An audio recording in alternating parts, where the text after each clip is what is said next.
Halo semua, perkenalkan nama saya Cynthia.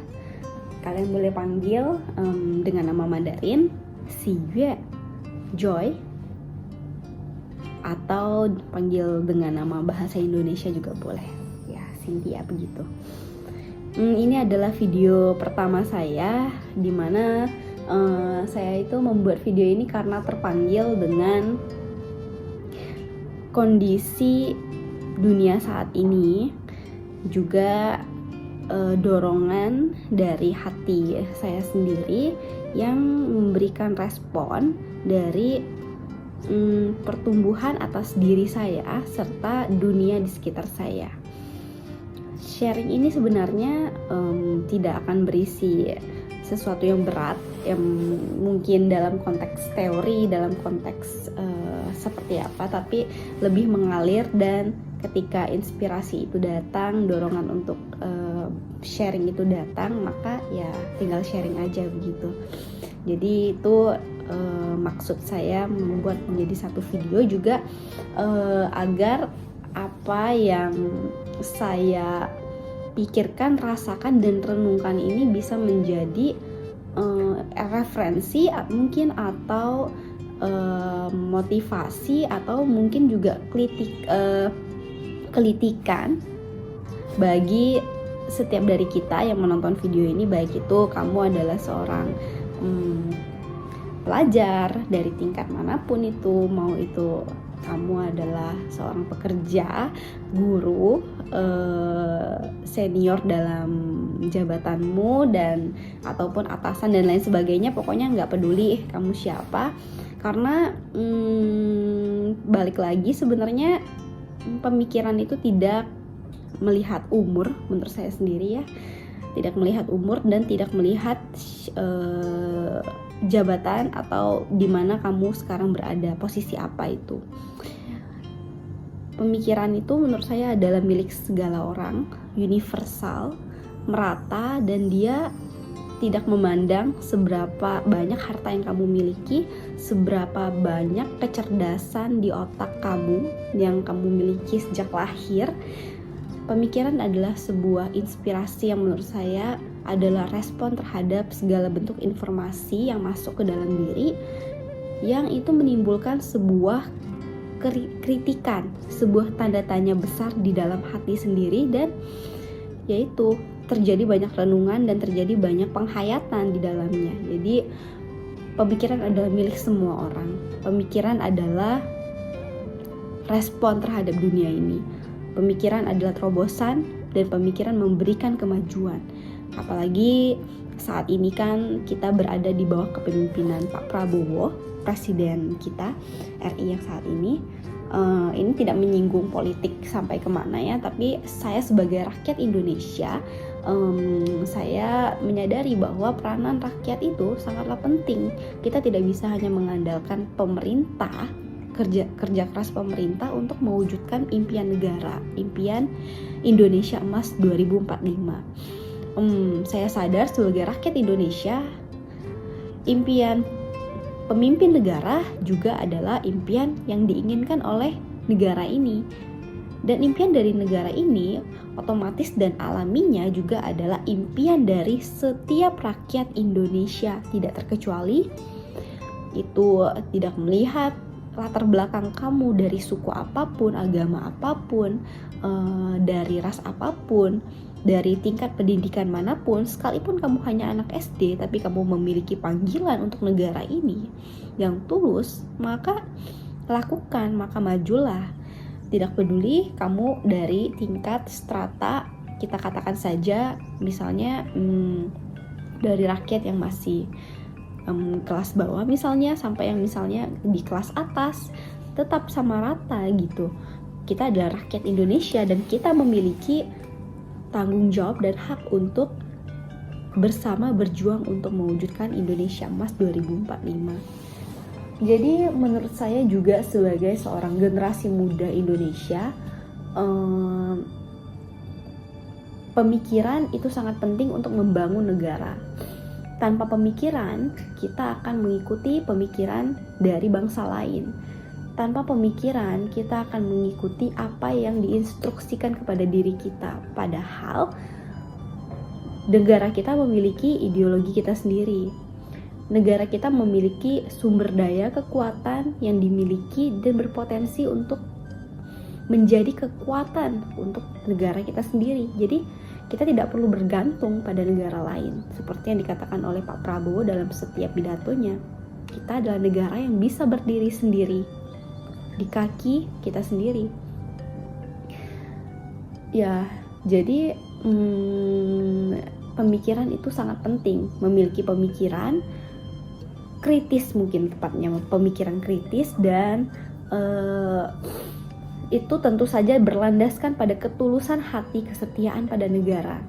Dia tidak hanya berlandas pada aku ingin nama, aku ingin segala bentuk kekayaan, aku ingin segala bentuk jabatan yang aku targetkan di depan mataku, aku ingin meraih semua itu. Menurut saya pemikiran yang kritis itu juga perlu diseimbangkan dan dilandaskan dengan keseimbangan hati dan ketulusan yang dalam untuk bangsa Indonesia ini. Tidak mementingkan kepentingan pribadi dan keinginan-keinginan nafsu yang begitu singkat dan egois. Kalau berbicara tentang kemajuan negara, impian Indonesia Emas 2045, tentu juga kita tidak akan meninggalkan hubungan antar manusia di dalam negara ini. Kita tahu bahwa Indonesia memiliki kekayaan dan memiliki keanekaragaman yang sangat luar biasa. Dimulai dari perbedaan dan kekayaan budaya, kekayaan ras, suku, agama, warna kulit kita, regional kita berbeda-beda dengan jarak ada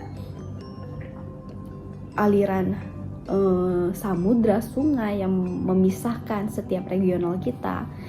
Lalu bentuk pemerintahan kita juga adalah sebuah negara maritim, kita juga adalah demokrasi,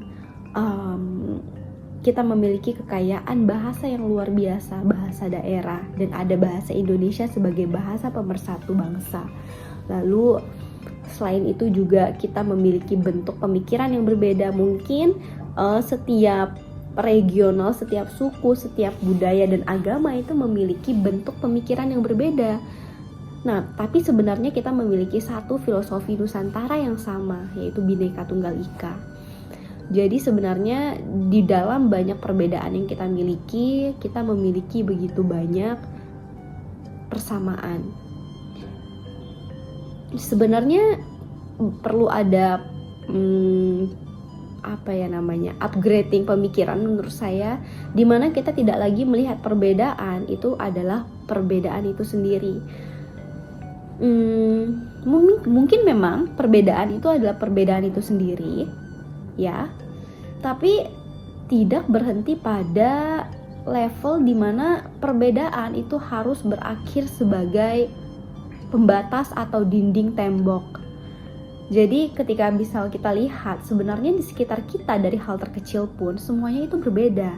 Misalnya saja di dalam rumahmu, kamu memiliki perabotan yang begitu beraneka ragam dengan warna yang berbeda-beda, dengan bentuk perabotan aksesoris rumah yang berbeda-beda juga. Ada yang berbentuk persegi, persegi panjang, segitiga, lingkaran, warna yang berbeda-beda dari yang gelap sampai yang terang, dengan misalnya juga ada yang berada di bawah, ada yang berada di atas, lantai dan atap. Semuanya berbeda.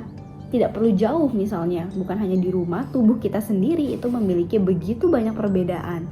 Dari dalam sampai yang di luar, semuanya berbeda. Rambut, bentuk jari kita juga tidak ada yang sama. Bahkan sidik jari antara satu jari dengan jari lainnya juga berbeda. Bahkan juga indera kita juga berbeda, bentuk, bahkan fungsinya juga berbeda. Tapi mereka menjadi sebuah satu kesatuan yang harmonis dalam satu bentuk rumah, dalam satu bentuk keluarga yang begitu kuat, yang begitu harmonis dan seimbang. Tidak ada konflik setiap perbedaan. Jadi sebenarnya di era modern saat ini, apa yang harus kita lakukan adalah tidak hanya mentah-mentah menerima informasi yang kita terima dari luar.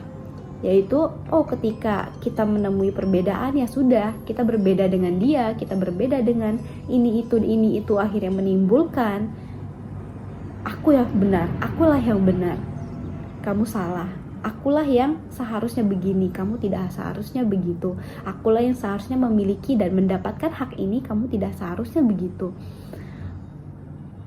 Akhirnya itulah kita akan menjadi korban dari peperangan, kita akan menjadi korban dari perpecahan, dan kita akan menjadi korban dari pengkhianatan terhadap leluhur kita sendiri, kebijaksanaan leluhur kita sendiri. Sebagai seorang rakyat Indonesia yang memiliki kebijaksanaan, kearifan Nusantara yang begitu luar biasa, tidak seharusnya kita mengkhianati apa yang ditinggalkan oleh nenek moyang kita kepada kita, yaitu keharmonisan dan kebijaksanaan. Ketika diri sendiri tidak bisa menghayati perbedaan yang hadir di tubuhnya dan di lingkungan terdekatnya sendiri, itu berarti kita telah gagal dalam memahami, menghayati, mendalami, dan mencintai kearifan Nusantara nenek moyang kita, leluhur kita.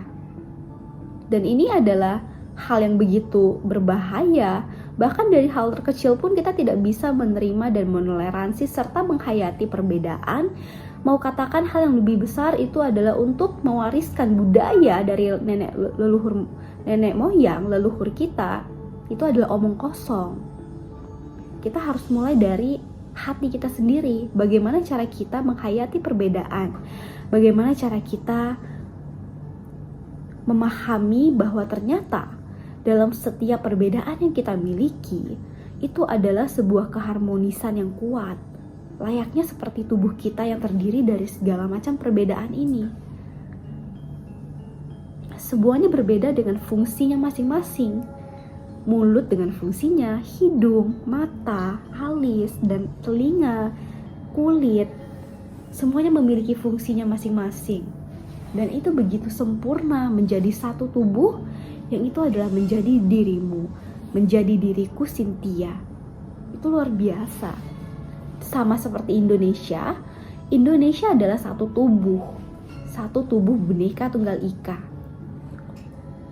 Di dalamnya terdiri dari banyak suku, budaya, ras, agama dengan filosofi lokalnya masing-masing, tapi memiliki satu filosofi Nusantara yang sama seperti tubuhmu ini.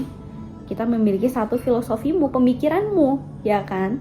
Menjadi satu pemikiranmu. Karena dari mata, hidung, mulut, telinga, tubuhmu ini kamu mendapatkan informasi dari dalam dan luar dirimu yang akhirnya kamu hayati dan berproses di dalam pikiran dan hatimu, dan jadilah menjadi sebuah pemikiran, menjadi sebuah prinsip hidupmu, menjadi sebuah hal yang kamu hayati selama satu kehidupanmu itu. Sama seperti Indonesia juga, filosofi Nusantara dibangun dari banyaknya filosofi lokal yang ternyata memiliki satu tubuh.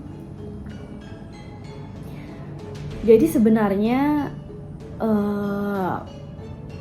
jangan lagi kita begitu memberatkan topik-topik tentang kita harusnya bertoleransi.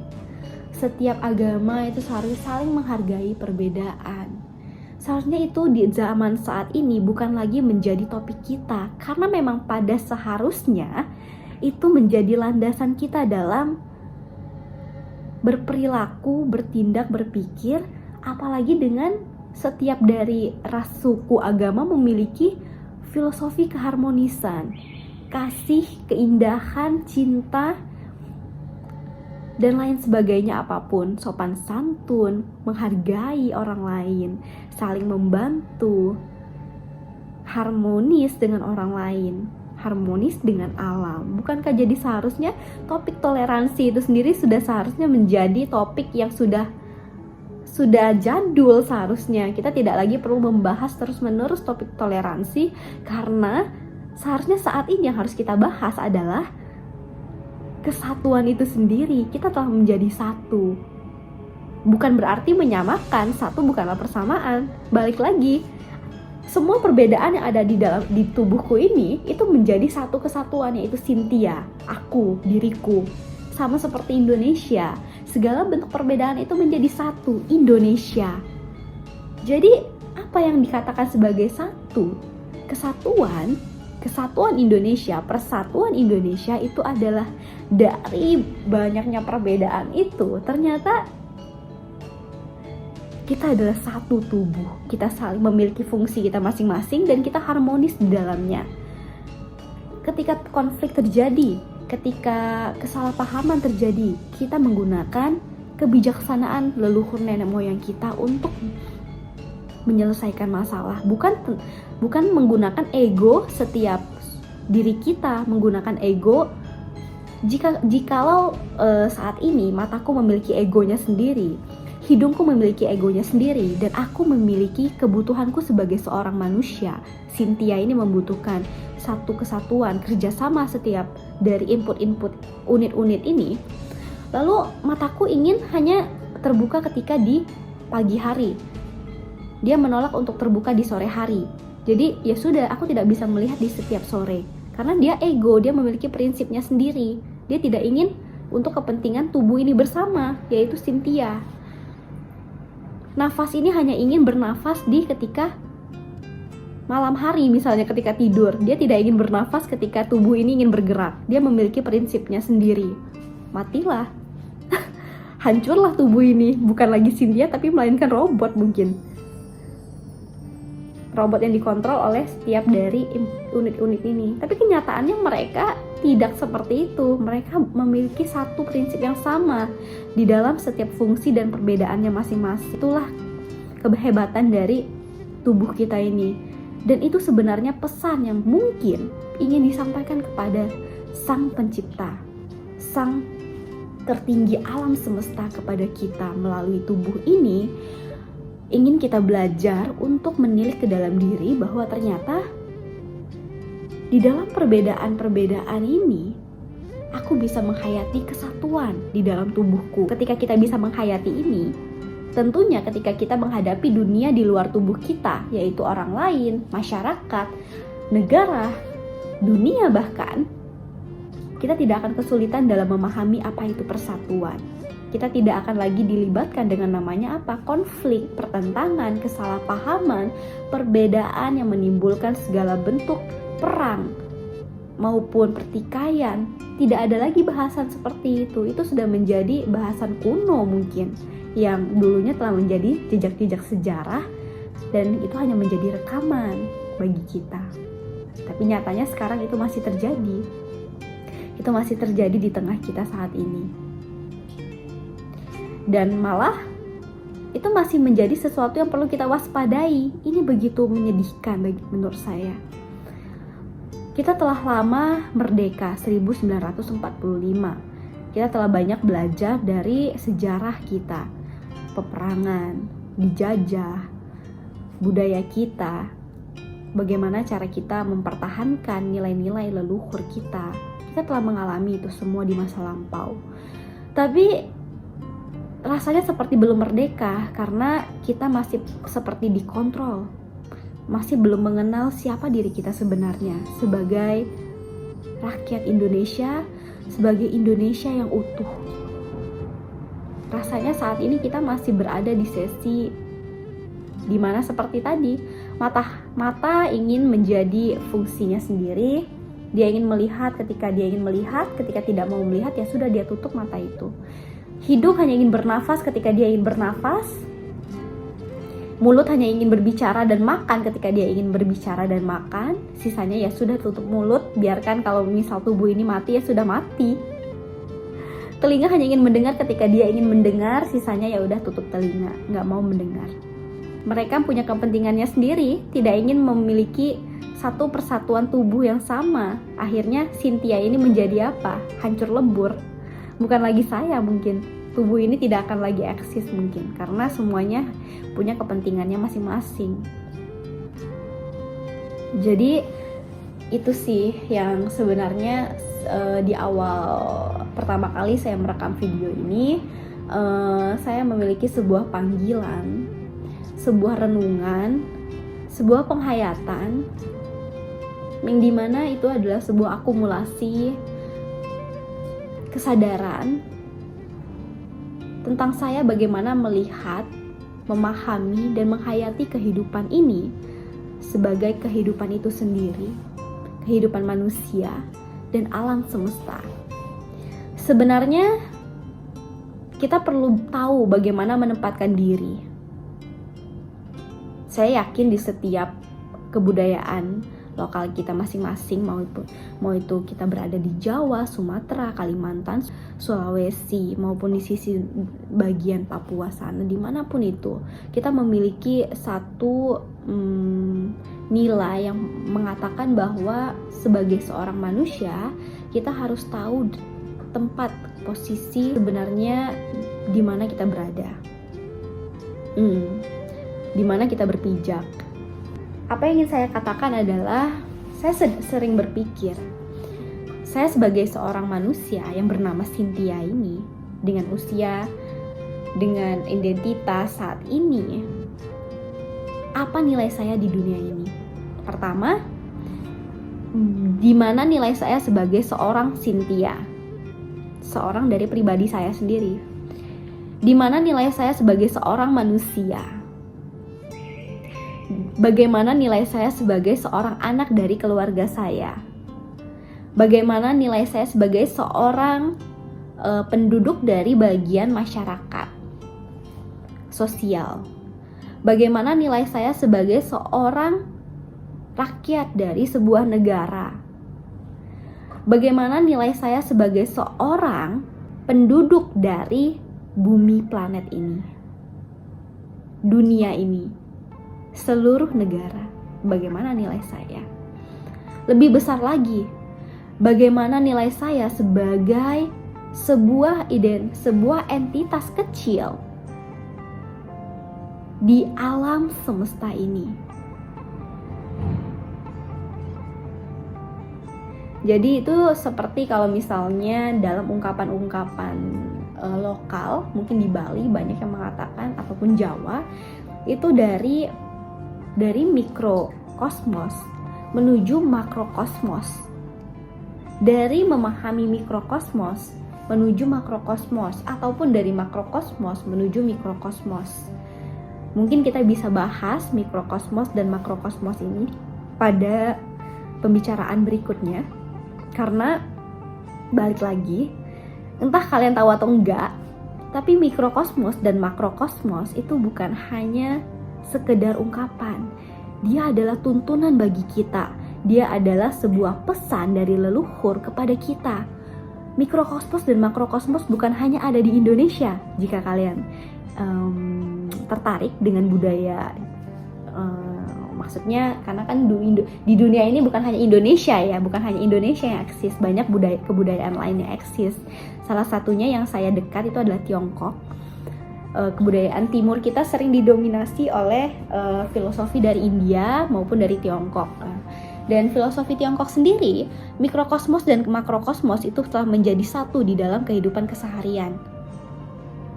Dalam setiap cara pikir mereka dalam mengelola informasi yang diterima dari luar, dan ketika mereka menghayati kebijaksanaan leluhur mereka, punya tradisi dan kebudayaan, mereka akan selalu kembali pada mikrokosmos dan makrokosmos. Dan ini luar biasa. Mereka mendengarkan suara leluhur mereka, tuntunan itu. Jadi Indonesia pun sama, apalagi kita masih memiliki begitu tebal dan begitu luar biasa dan begitu kuatnya filosofi Indonesia, filosofi nenek moyang kita di Indonesia. Mikrokosmos dan makrokosmos ini bisa menuntun kita dalam melihat siapa diri kita, dalam menilai, dalam menemukan jati diri kita sebagai seorang individu dan sebagai seorang bagian yang lebih besar daripada seperti bagian dari negara, bagian dari dunia, bahkan bagian dari alam semesta ini. Itu akan menuntun dan menemukan sebuah keharmonisan yang begitu damai di dalam hati ini. Rasanya seperti wow, melegakan. Dan itu akhirnya yang akan menuntun kita dalam menemukan keindahan dari banyaknya perbedaan, dari banyaknya warna di dalam hidup kita. Sebenarnya saya cuman kepengen mengekspresikan atau mengungkapkan bentuk penghayatan ini karena kalau misalnya dipendam sendiri itu rasanya kurang. Rasanya sebagai seorang manusia tuh nggak dipungkiri kita tentu butuh bersosialisasi ya. Dan kita bukan hanya hidup seorang diri di dunia ini. Kita berkoneksi melalui jiwa, kita berkoneksi melalui hati, kita berkoneksi melalui frekuensi yang sama. Jadi diskusi-diskusi itu adalah sesuatu yang penting menurut saya untuk ketika banyaknya atau segelintir bentuk frekuensi itu saling memberikan aksi reaksi satu sama lainnya. Itu begitu indah, menghasilkan gelombang-gelombang keindahan yang akhirnya pasti akan menemukan satu kekuatan yang akhirnya akan menjadi daya juang, akan menjadi daya juang dari sebuah bentuk kehidupan. Mengapa saya mengatakan ini? Karena Indonesia itu butuh pemikir.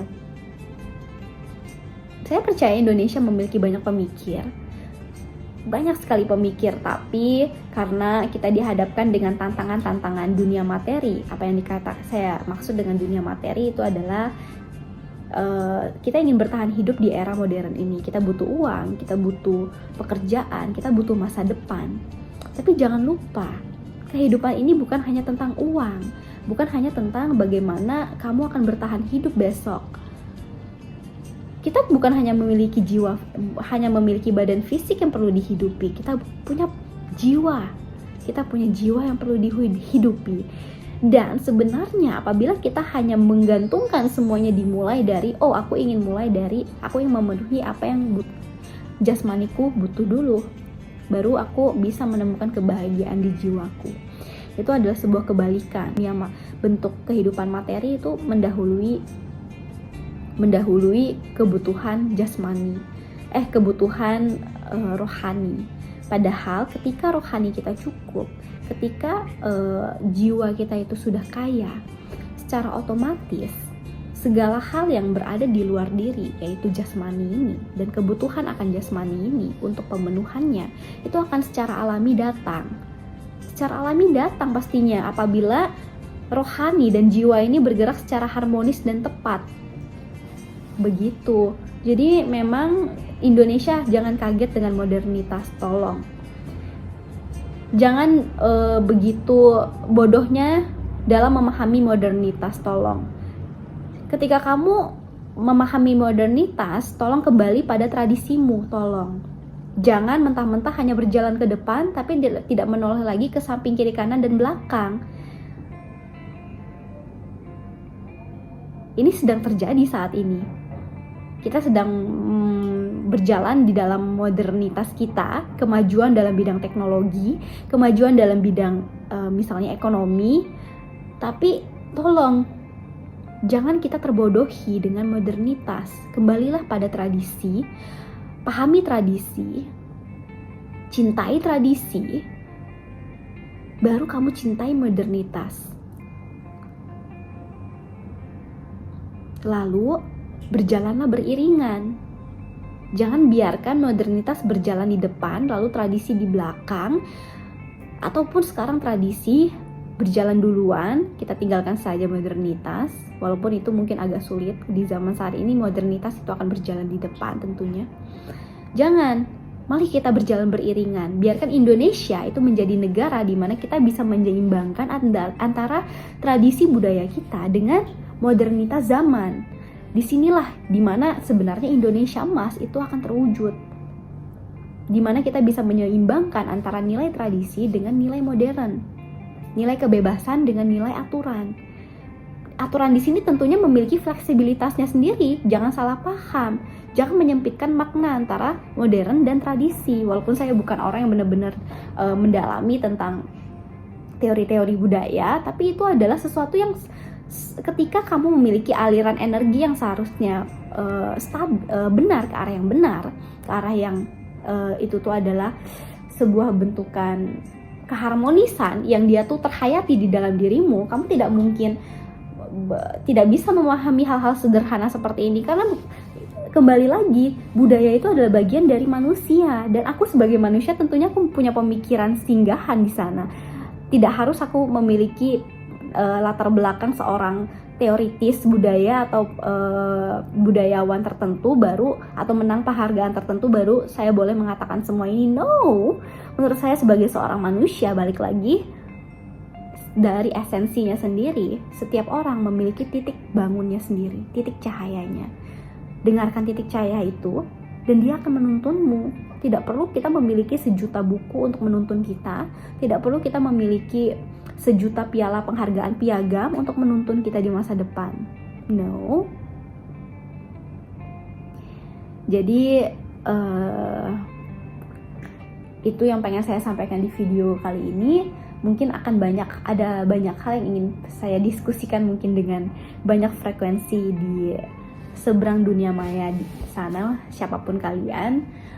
Karena saya mencintai kehidupan, saya mencintai siapa diri saya mencintai Indonesia, saya mencintai tradisi kita, saya mencintai leluhur nenek moyang saya adalah seorang Chinese Tionghoa.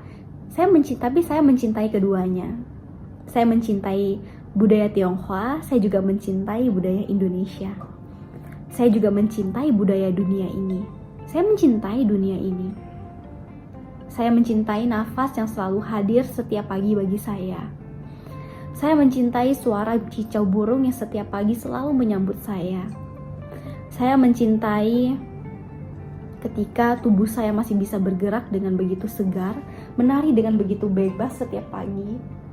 Mendengarkan alunan-alunan kehidupan setiap pagi dengan begitu segar, dengan begitu welcome dari alam. Karena saya mencintai alam. Saya mencintai kehidupan ini, saya mencintai saya sebagai seorang manusia, sebagai eksistensi jiwa, esensi saya sebagai seorang manusia di alam semesta ini. Saya mencintai semua perbedaan. Karena perbedaan tentunya adalah satu, persatuan. Balik lagi tadi, karena dibalik banyaknya perbedaan kita, setiap warna itu begitu indah. Cobalah lihat warna-warna di dalam kehidupanmu dan cobalah untuk memaknai setiap warna itu. Jangan cuma melihat sekilas udah lewat. Sayang sekali, karena 1 detikmu sekarang itu begitu indah. 1 detik itu bagaikan 1000 tahun mungkin jikalau kamu bisa menghayati itu dengan baik. Begitu indah. Maka setiap warna itu begitu indah. Ketika setiap warna itu berpadu dengan harmonis, saling menempatkan dirinya dalam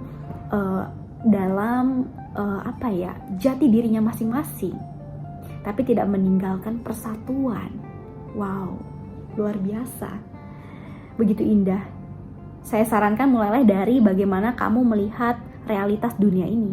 Ubahlah realitas itu. Setiap pagi, sambutlah kehidupanmu, nafasmu, dirimu dengan cinta terhadap dunia.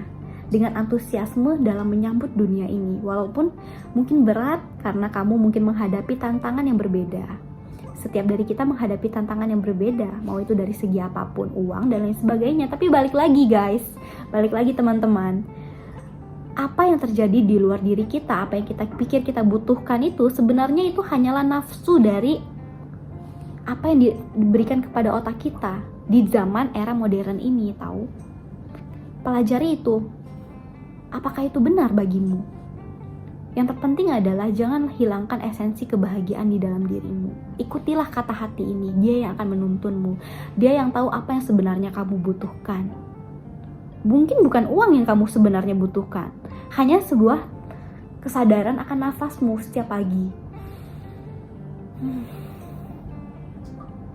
Dan tanpa kamu inginkan semua uang-uang itu, secara alami dia akan hadir karena kamu tahu bagaimana cara menarik mereka secara alami tanpa harus membabi buta ke sana. Mulailah dari setiap pagi. Sambut kehidupan dengan begitu ceria, penuh dengan cinta, penuh dengan kebahagiaan, dan penuh dengan hati yang indah, hati yang besar, pandangan yang jauh, pikiran yang luas dan dalam. Kita berjuang bersama. Cayo. Itu ungkapan bahasa Mandarin ya. Karena kebetulan saya juga mencintai bahasa Mandarin, mencintai budaya Tionghoa. Ya begitulah ya, saya mencintai dunia ini pokoknya. Oke, kalau begitu sampai di sini. Saya akan lanjutkan diskusi berikutnya ketika inspirasi itu datang. Sampai jumpa. Terima kasih.